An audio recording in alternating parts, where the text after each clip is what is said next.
Ay, Salaila y un moroso, y es maposo. Salaila tiene cartel de guapapos, abeja y saliva. Andrea, we're in the middle of your Apalta vineyard in Lapostolle, and it's really cloudy today. Is this common for Colchagua? Yeah, well, this year it's been a little bit cooler, and you get this type of morning, kind of misty. The mist comes from the Pacific behind the hills, on top of the lower part, and goes into the valley. Normally by midday it will be all gone. It's good for harvesting. It's good for harvesting. It's nice and cool. And what are they harvesting here today? Yeah, well, we're harvesting all the vines Cabernet. This is a field blend mainly with Cabernet Sauvignon, a little bit of Cabernet Franc, San Cote and Franc, planted in 1920, so it's one of the oldies. So this is one of the oldest plantations in the Apalta region. Yeah, absolutely. These were, here they've been for almost 100 years, and they're the base for Apalta. Super.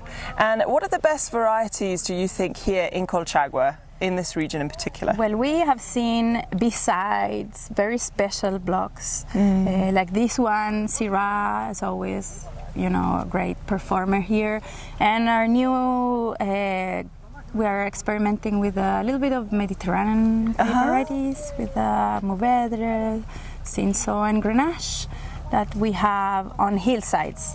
And obviously Carmener as well, the everlasting. The Chilean variety.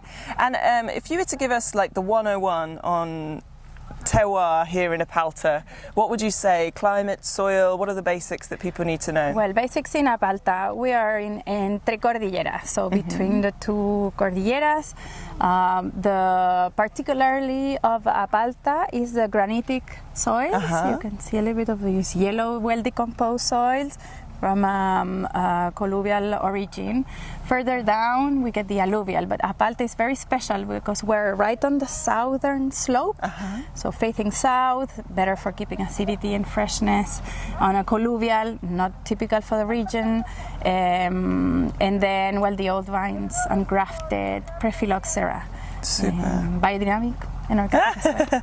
And what does the granitic soil mean when it comes to wine? How does a wine like your Syrah on these soils, how does that compare to the other regions? Granite gives definitely a certain flavor profile, which is for me more openly expressed during a cool vintage like this one is looking like so far.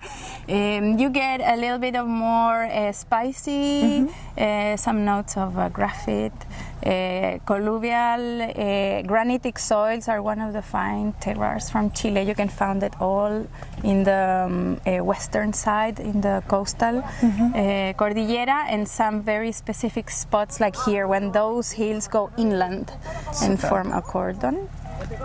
Fantastic. And we're going to taste some of your Syrahs from around the country, from the north, the south, the east, the west. If you were to describe the taste of Apalta, what would it be? For me, Apalta has a very exceptional balance in terms that even being considered traditionally on the warmer side, it has a lovely balance and acidity because the exposure, the climate, and the granite make a wine that is well ripe but has a lot of acidity at the same time. So for me, it's kind of a link between the coastal one, who's fresh, and the big round, it's Syrah from the Andean side. From the mountains. Okay, super. Thank you.